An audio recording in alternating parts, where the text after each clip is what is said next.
NDA కూటమిపై YCP చేసిన వ్యాఖ్యలు మండలిలో దుమారం రేపాయి.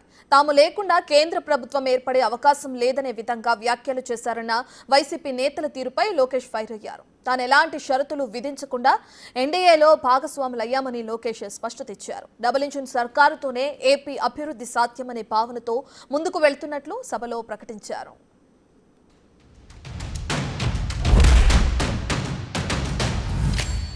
చంద్రబాబు నాయుడు గారు, పవన్ కళ్యాణ్ గారు వీళ్ళు లేకపోతే మోడీ గారు ప్రభుత్వమే ఉండదు అనేసి పెద్దలందరూ చెప్తూ ఉంటారు అధ్యక్ష. అంటే చాలా మంచి అవకాశం.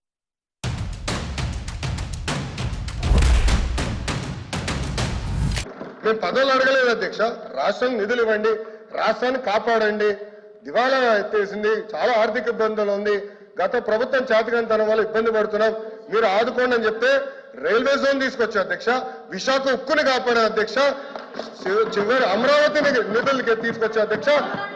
పోలవరంకి నిధులు తీసుకొచ్చా అధ్యక్ష. అది ఈ రోజు మన ప్రభుత్వానికి ఉన్న చిత్తశుద్ధి అధ్యక్ష.